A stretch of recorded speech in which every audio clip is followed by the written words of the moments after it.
오늘 우리에게 주시는 하나님의 말씀은 마태복음 17장 14절에서 20절까지 말씀입니다. 저희가 한 절씩 교독하시고 마지막 절은 합독하도록 하겠습니다. 그들이 무리에게 이르매 한 사람이 예수께 와서 꿇어 엎드려 이르되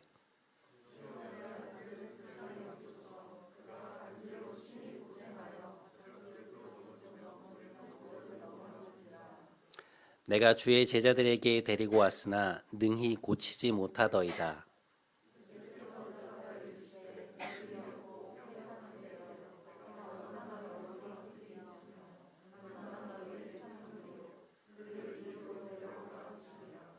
이에 예수께서 꾸짖으시니 귀신이 나가고 아이가 그때부터 나으니라.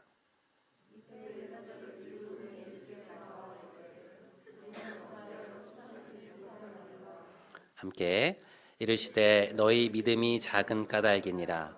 진실로 너희에게 이르노니 만일 너희에게 믿음이 겨자씨 한 알만큼만 있어도 이 산을 명하여 여기서 저기로 옮겨지라 하면 옮겨질 것이요 또 너희가 못할 것이 없으리라. 아멘. 이것은 하나님의 말씀입니다.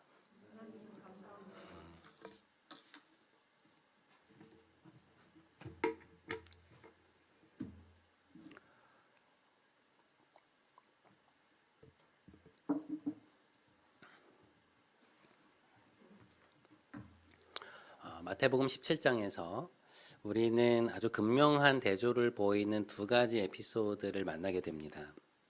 하나는 산에 올라가서 영광스러운 모습으로 변모하시는 예수님의 모습이고요. 또 하나는 믿음이 없어서 귀신 들린 아이를 치유하지 못하는 제자들의 모습입니다. 예수님은 예루살렘으로의 마지막 입성을 앞두시고 산으로 올라가시는데요. 거기에서 하나님의 아들로서의 영광과 자신을 향한 성부 하나님의 사랑을 다시 한번 확인하십니다. 십자가를 앞둔 아들에게 성부 하나님이 하시는 말씀이 내가 너를 사랑하고 너를 기뻐한다고 하시는 대목이 굉장히 인상적이에요. 두 분 간에 아주 깊은 신뢰를 엿볼 수 있는 대목입니다. 그런데 이러한 아버지의 마음을 확인하시고 산에서 내려오신 예수님이 맞닥뜨린 것은 뭐였느냐? 그들을 향한 그러한 하나님의 마음, 하나님의 능력과 권세를 전혀 깨닫지 못하고 있는 이들의 모습이었습니다. 자, 오늘 본문 15절과 16절 말씀입니다. 주여, 제 아들을 불쌍히 여기소서. 아이가 간질로 심히 고생하며 자주 불에도 넘어지고 물에도 넘어지나이다. 주의 제자들에게 데리고 왔으나 능히 고치지 못하고 있습니다.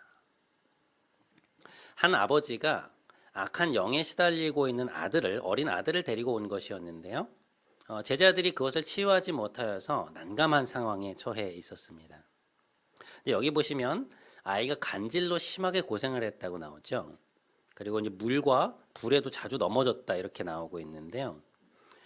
이 사건을 조금 더 자세히 언급하고 있는 마가복음을 살펴보면 아이가 아주 심각한 발작 증세를 자주 보였고 그리고 어떤 때는 물에 뛰어들기도 하고 또 어떤 때는 불에 뛰어들기도 하는데 굉장히 위험한 모습을 많이 보였던 것 같습니다. 그러니까 이런 행동으로 미루어서 볼 때 이게 단순히 질병이라고 보기가 좀 어려웠던 것 같아요. 직업이 의사였던 누가 역시 자신의 복음서에서 이 사건을 다루고 있는데요. 질병의 진단에 대해서 아주 주의 깊은 관찰과 진단을 보였던 그조차 이 아이의 이상 증세는 악한 영에 의한 것이었다고 결론을 내리고 있습니다.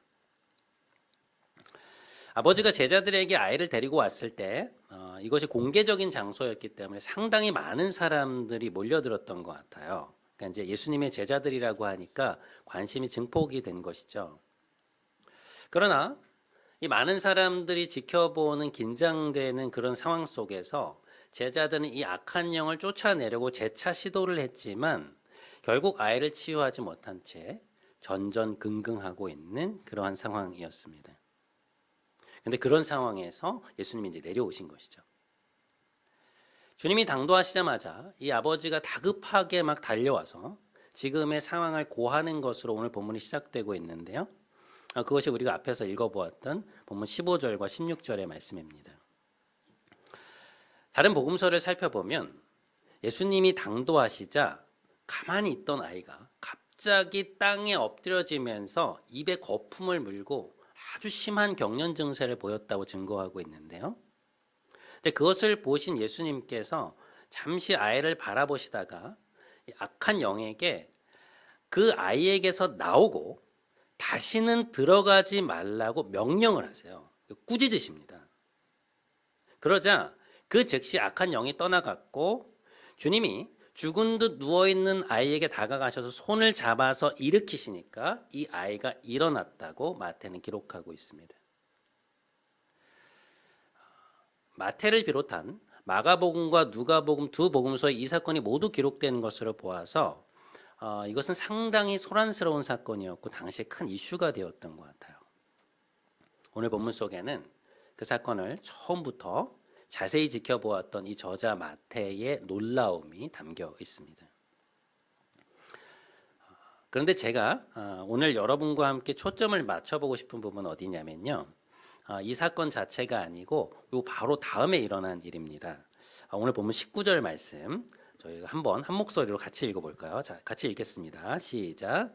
이때 제자들이 조용히 예수께 나와 이르되 우리는 어찌하여 쫓아내지 못하였나이까. 자, 여러분 보세요. 굉장히 재밌는 장면이 연출되고 있습니다.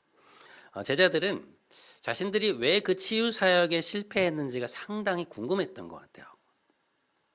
마가복음 10장 1절에 보면 예수님이 12제자를 부르시면서 그들에게 귀신을 내어 쫓을 수 있는 권세를 주시거든요. 그러니까 그들에게 주님이 가지신 권위를 부여하시면서 예수님의 이름으로 악한 영들을 내쫓을 수 있도록 해주신 것으로 보입니다. 그리고 그 이후에 그들은 그런 경험이 있었던 것 같아요. 그런데 왜 이번에는 안 되었던 것일까? 도대체 뭐가 문제였던 것일까? 그들은 굉장히 궁금했던 것 같아요. 뭐가 잘못되는지 알아야 바꿀 거 아닙니까? 그런데 그들의 그 질문에 대해서 주님은 오늘 무엇이라고 답변을 하시는가? 자, 오늘 본문 19절과 20절 초반의 말씀입니다. 제자들이 조용히 예수께 나와 이르되 우리는 어찌하여 쫓아내지 못하였나이까? 이르시되 너희 믿음이 작은 까닭이니라. 주님, 저희가 왜 악한 영을 쫓아내지 못했습니까? 뭐가 잘못되는 것일까요? 라고 여쭙자 예수님이 조금의 주저함도 없이 너희의 믿음이 작은 까닭이다 라고 말씀을 하십니다. 그러니까 망설임이 없어요. 그런데 이 말씀이 끝이 아니고요. 그 뒤에 하시는 말씀이 또 있는데 이게 더 충격적입니다. 자, 20절 말씀 저희 화면을 보고 한번 함께 읽겠습니다. 자, 시작. 진실로 너희에게 이르노니 만일 너희에게 믿음이 겨자씨 한 알만큼만 있어도 이 산을 명하여 여기서 저기로 옮겨지라 하면 옮겨질 것이요 또 너희가 못할 것이 없으리라. 그러니까 너희가 악한 영을 쫓아내지 못했던 이유는 너희의 믿음이 작았기 때문이다 라고 말씀을 하셨는데 바로 이어서 뭐라고 하십니까? 너희 안에 겨자씨 한 알만한 믿음이 있어도 이 산을 명하여 저쪽으로 옮겨지는 그런 일도 할 수 있다. 그러니까 훨씬 더 큰 일도 할 수 있어라고 주님이 말씀하시는 것입니다. 여러분 이게 무슨 얘기입니까? 주님이 보시기에 그들에게 겨자씨 한 알만한 믿음이 있었다는 거예요, 없었다는 거예요? 없었다는 것이죠. 그러니까 표정 하나 안 변하시고 제자들이 뼈를 때리십니다. 근데 이 말씀의 뉘앙스를 보셔서 알겠지만 이건 주님이 제자들을 막 책망하시는 장면이 아니에요. 그러니까 그들이 와서 물으니까 있는 그대로의 사실을 말씀해 주신 것입니다. 너희 안에 믿음이 없었다는 거예요. 그러니까 갑자기 이 죽기 요청이 들어왔는데 뭐 예수님도 안 계시고 베드로, 야고보, 요한 이 세 명의 핵심 멤버도 없는 상태에서 사람들이 지켜보고 있으니까 이 사람들이 얼마나 긴장을 했겠습니까? 그러니까 뭐 아이의 상태를 보아하니 또 심상치 않아 보이고 그러니까 이제 마음이 흔들린 것이죠. 할 수 있을까?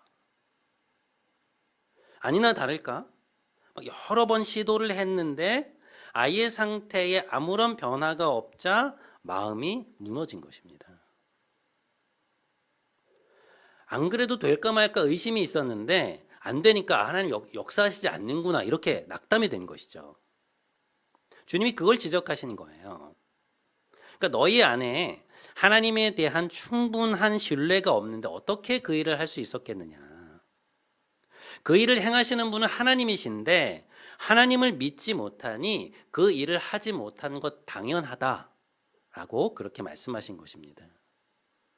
그들에게 믿음이 없었다는 것이죠. 그러니까 한 차원 더 깊은 신뢰의 자리로 가야 한다고 하는 주님의 도전입니다. 19세기 독일의 목회자 중에 요한 크리스토프 블룸하르트라는 분이 계시는데요.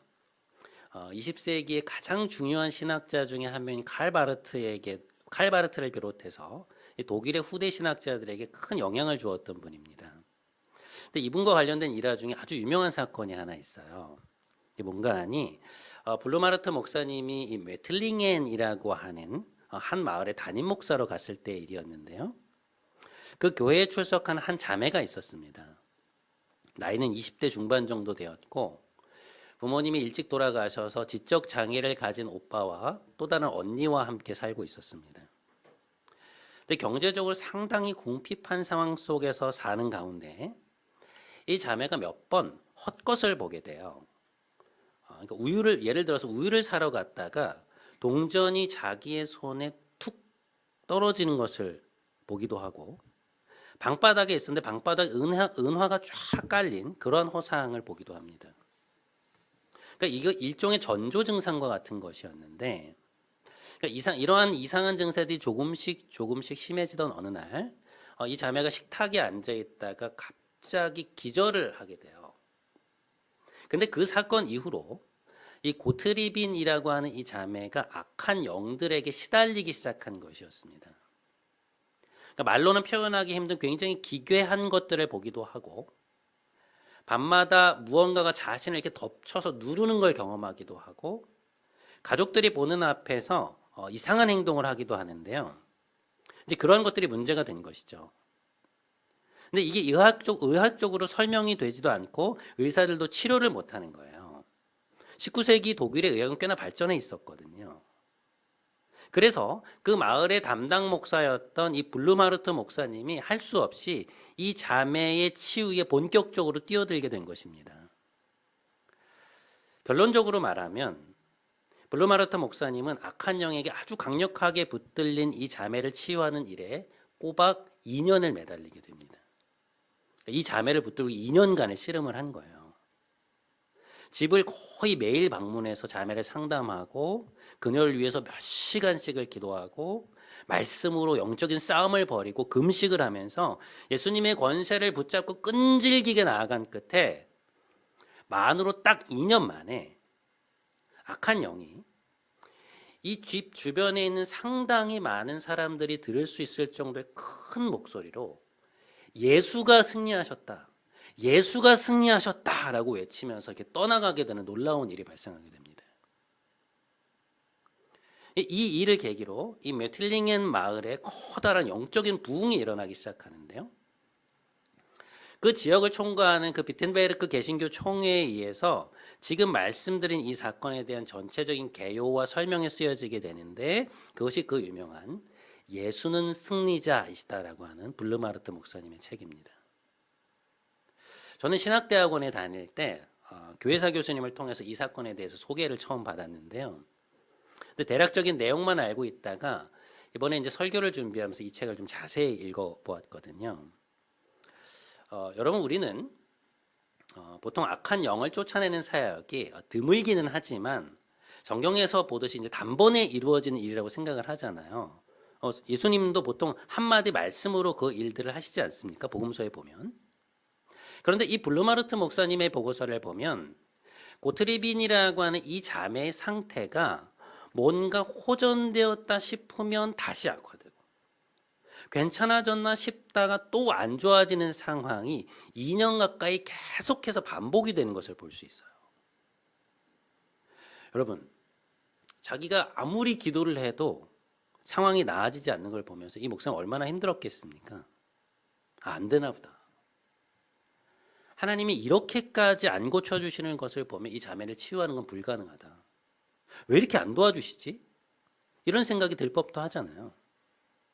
포기의 유혹이 끊임없이 들었을 것 같은데 놀랍게도 이분의 이야기를 들어보면 상황이 악화되거나 본래의 상태로 돌아가는 것 같은 상황을 맞이할 때마다 자기의 마음이 무너진 게 아니라 오히려 예수님의 권세와 능력을 더 붙들게 되었다. 이제 그런 얘기를 해요.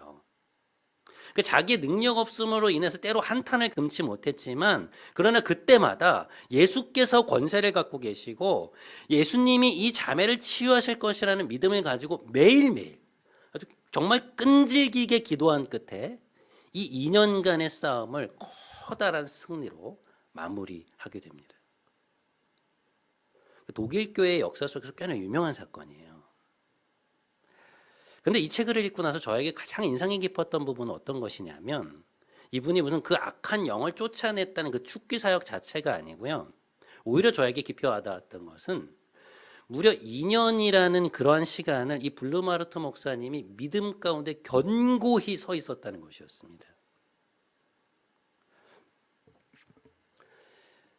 여러분, 우리가 어떤 문제를 놓고 2년이라는 시간을 계속해서 기도한다는 것은 결코 쉬운 일이 아니잖아요.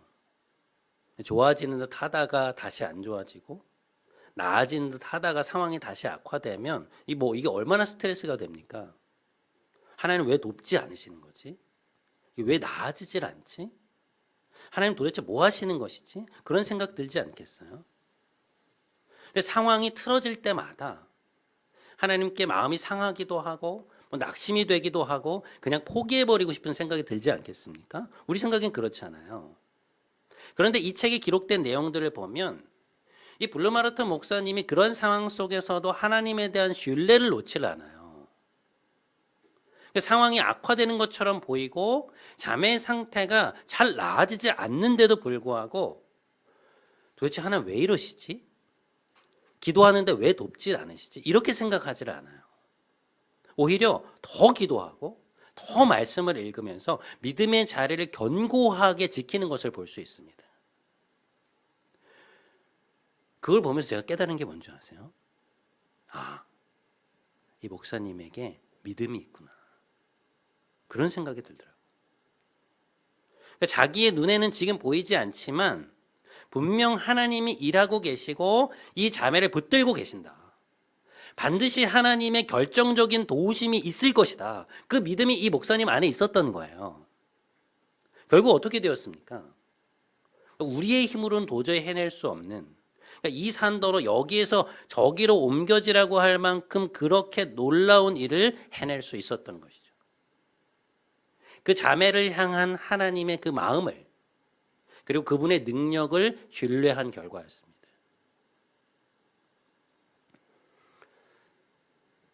여러분, 우리는 보통 하나님께 나아가서 간절히 매달리는 것을 주저할 때가 많죠. 몇 번 기도를 했는데 응답이 없거나 짧게는 며칠 혹은 몇 주, 몇 달을 기도했는데도 어떤 변화나 긍정적 전망이 보이지 않을 때 더 이상 기도를 이어가지 않을 때가 많습니다. 하나님 응답하지 않으시는구나. 돕지 않으시는구나. 그러니까 실망 속에서 그 기도를 내려놓을 때가 많아요. 눈앞의 상황, 자기 앞에 놓여있는 그 눈앞의 상황을 보면서 하나님께 마음이 상하기도 하고 낙심이 되기도 하는 것이죠. 그런데 여러분, 오늘 말씀에 따르면 이러한 태도의 이면에는 무엇이 있는 것입니까? 우리의 믿음 없음이 있다는 거예요. 그 일을 하실 수 있는 하나님의 권세, 그분의 능력, 그리고 무엇보다 우리를 향한 하나님의 확고한 사랑을 충분히 신뢰하지 않는 것입니다. 하나님을 자꾸만 의심의 눈초리로 쳐다보는 거예요. 왜 하나님 일하지 않으시지? 왜 하나님 돕지 않으시지? 그러니까 우리가 기도하는 그 일이 조금만 틀어지거나 아니면 우리의 예상과 조금만 다르게 흘러가는 것처럼 보이면 어떤 생각이 떠오르는 것입니까? 하나님 돕지 않으신다. 불평과 원망의 마음이 툭 하고 튀어나오는 것입니다. 왜 그런가? 우리 내면에 하나님에 대한 신뢰의 기본값이 딱 그 정도라는 거예요. 우리 내면의 기저에 우리를 향한 하나님 마음에 대한 불신이 깔려 있는 것입니다.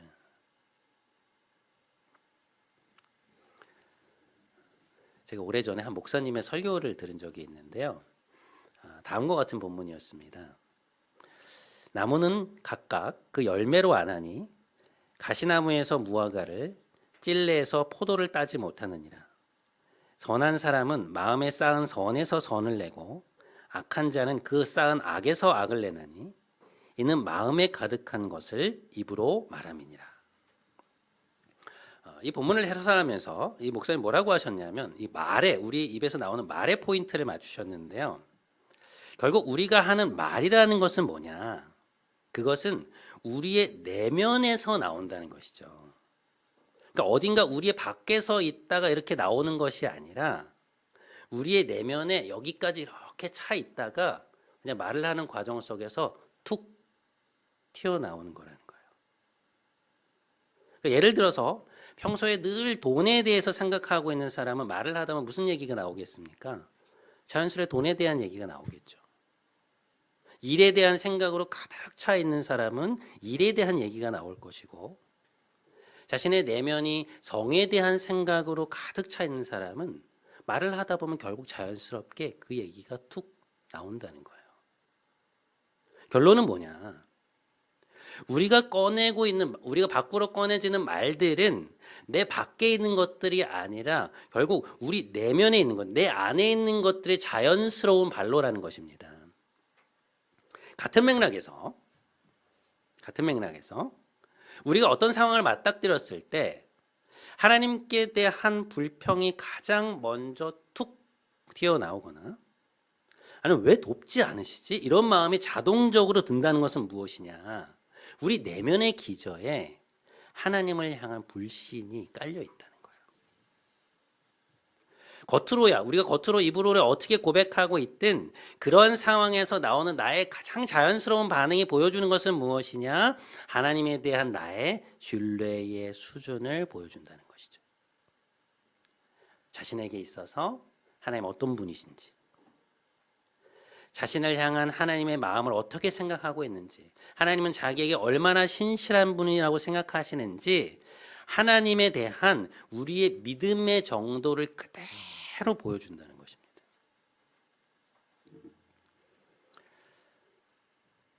여러분, 우리를 향한 이 하나님의 확고한 사랑에 대한 인격적 신뢰가 우리 안에 없을 때 나타나는 현상이 뭔지 아세요? 내 기도를 끝까지 밀고 나가질 못해요.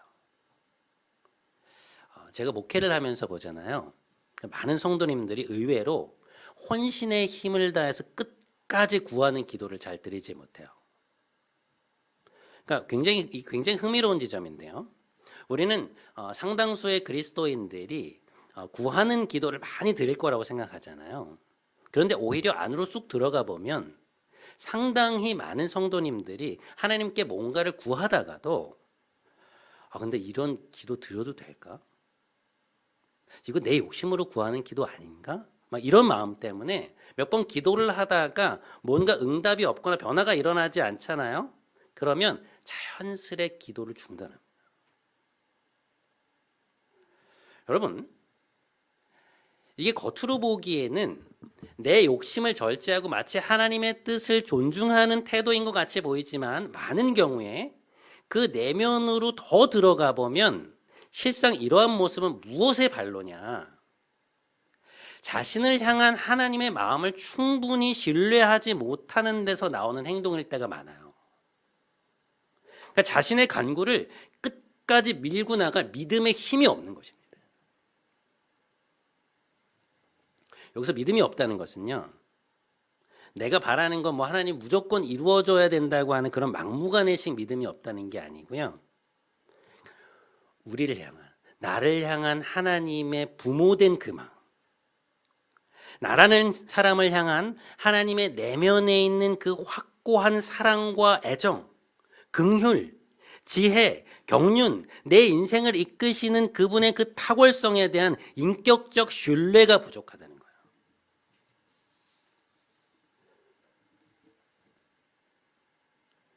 여러분, 하나님이 지금껏 얼마나 많은 사람들의 인생을 선하게 인도해 오셨습니까? 우리가 보는 성경의 수많은 인물들, 역사 속에서 셀 수 없는 사람들의 인생을 하나님은 마치 도자기를 빚는 장인처럼 빚어오셨거든요. 그러니까 성경에서 역사 속에서 우리 주변 사람들의 이야기를 보고 듣고 그들의 인생에서 일어나는 그 역전의 사건들을 지켜보면서 우리가 하나님을 찬양한 적이 있지 않았습니까? 하나님 정말 대단하시다. 정말 놀라고 박수를 치고 때로는 부러워하기도 했잖아요. 그런데 정작 우리는 우리 자신을 향한, 나라는 사람을 향한 하늘 아버지의 그 확고하고도 지속적인 사랑과 변함없는 애정에 대한 믿음이 없을 때가 많아요. 하나님이 우리에게 가장 좋은 것을 주기 원하신다고 하는 우리를 향한 하나님의 그 마음에 대한 인격적인 신뢰가 없는 것입니다. 그러다 보니 어떻게 되는가요? 기본적으로 기도를 잘 안 하게 되고 하면서도 자신이 없는 것이죠. 하나님 정말 나를 선대하실까? 정말 나를 도우실까? 이건 안 될 것 같은데. 온갖 상상을 혼자서 다 하는 거예요. 그런데 그렇게 나를 향한 하나님의 마음에 대한 그 신뢰가 없으니 어떻습니까? 상황이 조금만 어려워질라 치면, 그러니까 조금만 어려움이 닥쳐오거나 아니면 기도하는데 뭔가 눈에 띄는 변화가 잘 생기지 않을 때 지레 겁을 먹고 하나님 돕지 않고 계신다. 응답하지 않고 계신다. 그런 상한 마음으로 기도를 멈추어 버리는 것입니다. 그리고 그것이 하나님에 대한 부정적 경험으로 쌓이는 거예요. 그러나 여러분, 그것은 하나님이 일하시지 않은 것이 아니라 오늘 예수님의 말씀대로 하면 무엇입니까? 우리의 믿음 없음에서 비롯된 행동인 것이죠. 그것이 우리가 경험하고 있는 신앙생활의 실상일 때가 참 많다는 것입니다. 상담 용어 중에 엮이는 가정이라고 하는 용어가 있어요. 그러니까 쉽게 말하면 정상적이지 못한 가정을 그렇게 부르는 것입니다. 근데 이 엮이는 가정에서 자녀들이 정신적으로 건강하게 자라지 못하는 가장 큰 이유 중에 하나가 뭐냐면 부모의 변덕스러움이라 그래요.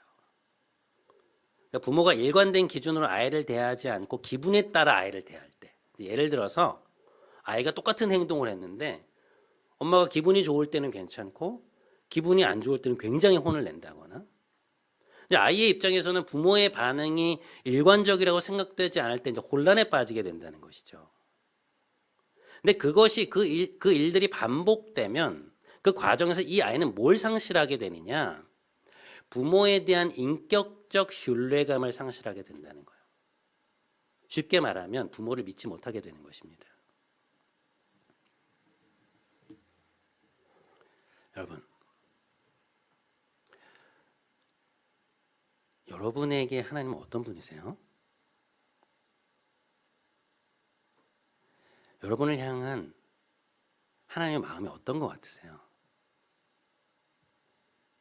여러분은 하나님을 어떤 분으로 알고 어떤 분으로 대하고 있습니까?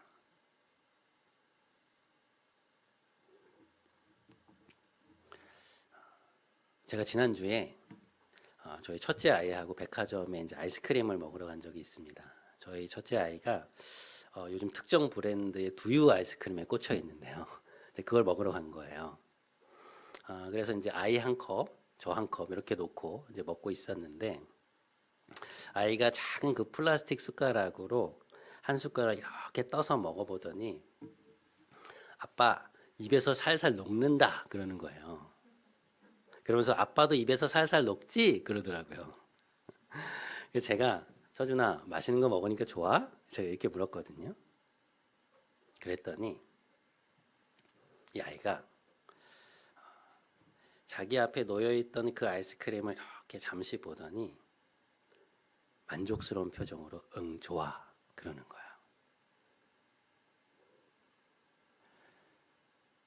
작은 목소리였거든요.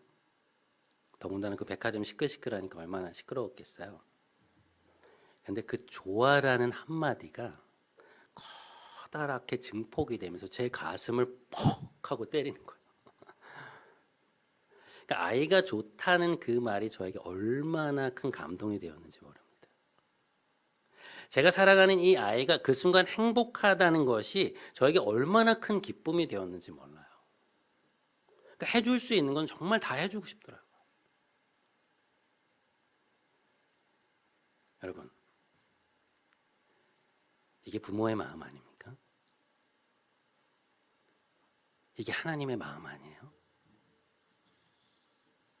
우리가 하나님 좋아요 라고 말할 때 그 좋다는 한마디가 그분에게 너무나 큰 기쁨이 되고 우리에게 유익이 되는 것은 다 해주고 싶으신 그 마음,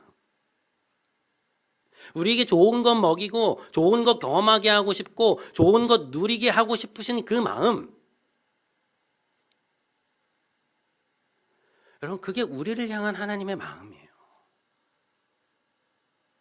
믿음이라고 하는 것은 다른 것이 아니고요, 우리를 향한 하나님의 그 부모된 마음을 인격적으로 신뢰하는 것입니다. 그 마음을 믿는 거예요. 우리를 향한 하나님의 그 확고하고도 변함없는 사랑의 마음을 믿고 있으면 때로 우리 눈앞의 상황이 우리가 생각하는 것과 다르게 흘러간다고 해도, 기도를 하고 있는데 뭔가 아무런 변화가 없다고 해도 우리는 견고히 그분을 붙들 수 있습니다.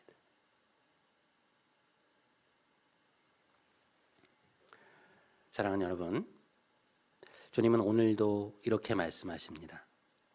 볼지어다 내가 세상 끝날까지 너희와 항상 함께 있으리라. 사순절 셋째 주에 접어드는 이번 한 주, 우리에게 우리를 향한 하나님의 그 마음에 대한 믿음을 허락해달라고, 하나님에 대한 인격적 신뢰감을 충분히 갖게 해달라고 간절히 기도하며 나아가시는 여러분 모두가 되시기를 주님의 이름으로 간절히 축원드립니다.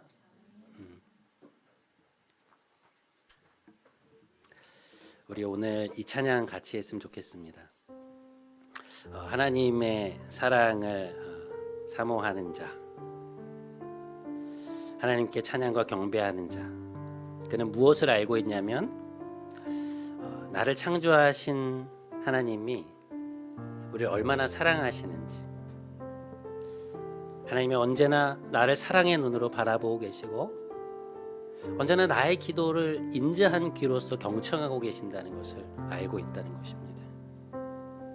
여러분, 하나님 그런 분이십니다. 우리 안에 하나님에 대한 올바른 상, 하나님 어떤 분이신지에 대한 올바른 마음을 다시 기억하면서 우리 마음을 다해서 함께 찬양하며 나아가도록 하겠습니다.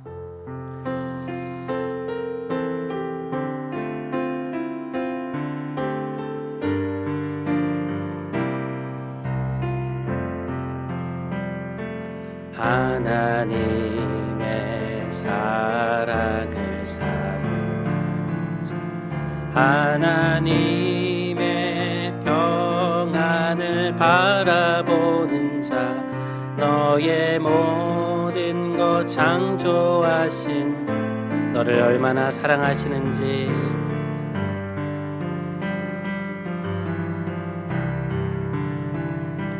하나님께 찬양과 경배, 하나님의 선하심을 닮아가는 자, 너의 모든 것 창조하신 너를 자녀 삼으셨네. 너를 자녀, 하나님 사랑의 눈으로, 하나님 사랑의 눈으로 너를 어느 때나 바라보시고, 하나님 인자한 귀 언제나 너에게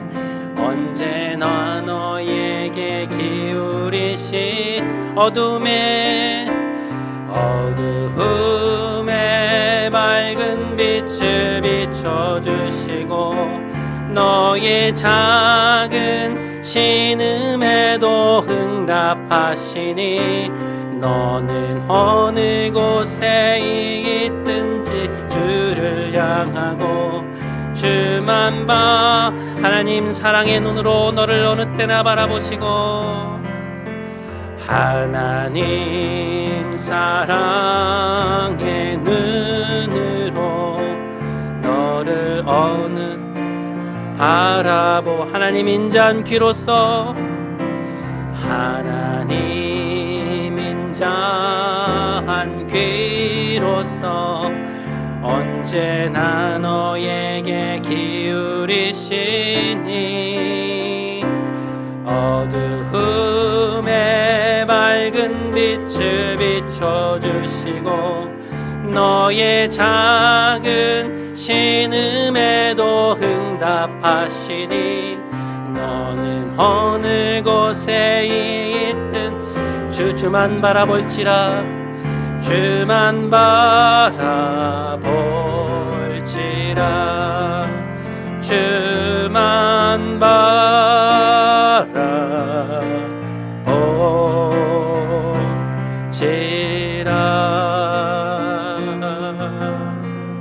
아멘. 여러분, 하나님은 우리를 사랑하고 계십니다. 하나님은 언제나 사랑의 눈으로 우리를 바라보고 계시고 그분의 인자한 귀를 열어서 우리의 기도에 귀를 기울이고 계십니다. 우리를 향한 하나님의 이 마음을 알지 못할 때 우리는 항상 조급해지는 것 같아요. 눈에 보이는 것으로, 눈에 보이는 현상만으로 하나님을 판단하고 우리를 돕지 않으신다고 생각하고 그분을 향한 우리의 마음을 접을 때가 많습니다. 우리 시간 함께 기도했으면 좋겠습니다. 하나님, 이 시간 저를 향한 하나님의 그 마음을 깨닫게 해주십시오. 성령님, 저를 향한 하나님의 사랑을 이 시간 느끼고 만질 수 있게 해주십시오. 우리 이 기도 제목 가지고 함께 하나님 앞에 기도하며 나아가겠습니다. 함께 기도하겠습니다. 하나님 아버지, 오늘 우리에게 말씀을 통하여서 말씀하여 주셔서 감사합니다. 하나님, 내가 너를 사랑한다고 말씀하여 주셔서 감사합니다.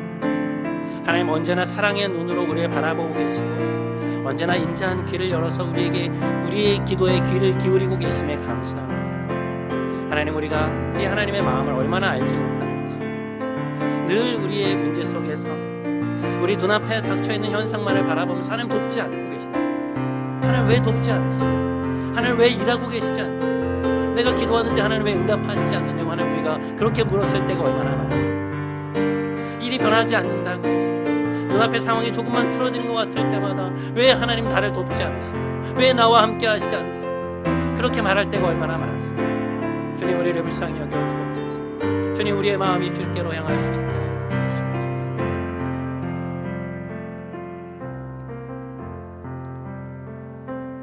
여러분, 여러분에게 하나님은 어떤 분이신가요? 여러분은 하나님을 어떤 분으로 알고 있고 또 어떤 분으로 대하고 계십니까? 우리가 그냥 입술로 말하는 거 말고요, 사람들에게 표현하기 위해 상투적으로 우리의 입에 밴 말 말고 우리 내면 깊숙한 곳에서 여러분은 하나님을 어떤 분으로 느끼고 계십니까? 우리 안에 있는 그것이, 우리 내면 속에 있는 그 느낌이, 그 생각이, 그 지식이 하나님을 향한 지금 우리의 태도를 결정짓는 것입니다. 이 시간 한 번만 더 함께 기도했으면 좋겠습니다. 성령님, 우리 내면에 있는 왜곡된 하나님의 상을 바꾸어 주십시오. 하나님이 어떤 분이신지에 대한 올바른 알미 이 시간 우리의 내면에 가득 채우게 하여 주시옵소서. 주님, 역사하여 주옵소서. 우리 시간 이 기도 제목 가지고 한 번만 더 하나님 앞에 간곡하게 나아가도록 하겠습니다. 함께 기도하겠습니다. 하나님 아버지, 우리에게 하나님 어떤 분이신가 하나님 돌아보게 됩니다. 우리 인생 속에서 하나님 우리에게 수많은 은혜를 베풀어 오셨음에도 불구하고 하나님 살아계시다고 하는 수많은 증거를 우리가 갖고 있음에도 불구하고 여전히 새로운 일들이 다가올 때마다, 일이 들어질 때마다 하나님의 두려움을 가지고 하나님 나를 선대하실까? 하나님 나에게 최고의 것을 주실까? 나를 가장 좋은 길로 인도하실까? 나를 붙드실까? 나를 사랑하실까? 주님 늘 의심의 눈초리로 하나님을 쳐다보고 있는 우리를 긍휼히 여겨주시옵소서. 하나님 언제나 변함없고 확고한 사랑으로, 애정으로, 하나님의 지혜로, 탁월하심으로, 하나님 그 애정으로 우리를 돌보고 계시고 우리를 바라보고 계시며 우리에게 좋은 것 먹이시기를 바라며 좋은 것 입히시기를 원하며 우리가 좋은 길 가기를 원하며 우리에게 유익한 것이면 무엇이든 주려고 하시는 그 아버지의 마음을 우리가 깨닫지 못할 때가 너무나 많이 있습니다. 예수 아들 예수 그리스도의 십자가에 못 박으시면서까지 우리를 향한 하나님의 사랑을 이미 확정하셨건만 하나님 우리의 내면은 어찌나 그렇게 완악하여서 어찌나 그렇게 편견으로 가득 차서 하나님을 향하여 늘 그런 마음으로 의심의 눈초리로 하나님을 쳐다보고 하나님의 마음으로 우리가 확정하지 못하고 있는지 모르겠습니다. 주님 우리를 불쌍히 여겨 주옵소서. 변하지 않는다고 하여서 우리의 기도 제목이 당장 응답이 되지 않는다고 하여서 하나님의 원망하는 마음들이 가졌던 우리의 모습을 회개하오니 주님 용서하여 주시고 다시금 하나님의 마음을 하나님의 사랑을 확고하게 믿으며 나아갈 수 있도록 주님 우리의 심령 가운데 함께하여 주옵소서. 무슨 마귀가 함께하지 못하게 하시고 주의 능력이 주의 사랑이 주의 확실한 지식이 우리와 함께할 수 있도록 주님 은혜를 베풀어 주옵소서. 주님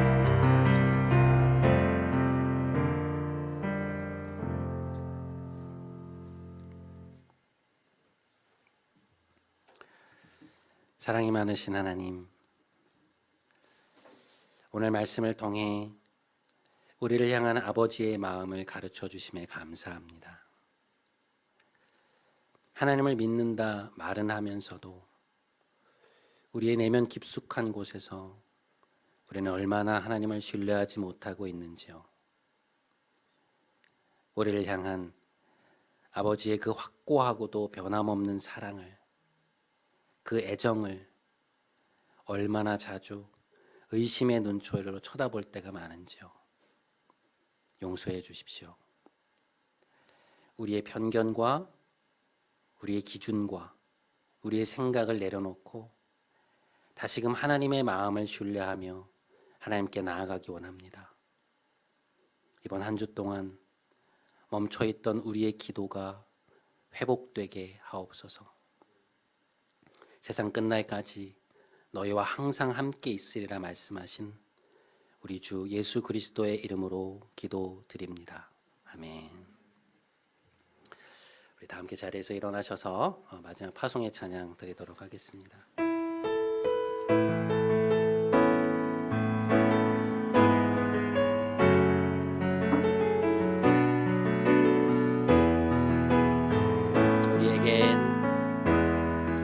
우리에겐 소원이 하나 있네.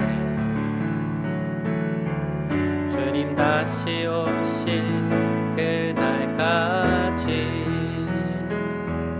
우리 가슴에 새긴 주의 십자가 살아 나의 교회를 사랑해. 주의 교회를 향한 우리 마음, 주의 교회를 향한 우리 마음, 희생과 포기와 가난과 고난, 하물며 죽음조차 우릴 막을 수 없네. 우리 교회는 이 땅의 희망, 교회를 교회되게 예배되게 우릴 사용하소서. 진정한 부흥의 날 오늘 임하도록 우릴 사용하소. 교회를 교회되게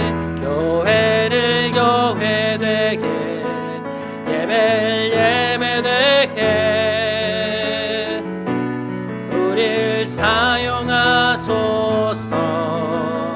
진정한 부흥의 날 오늘 임하도록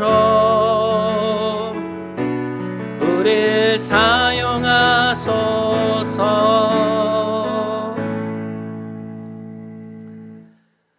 이제는 우리 구주 예수 그리스도의 크신 은혜와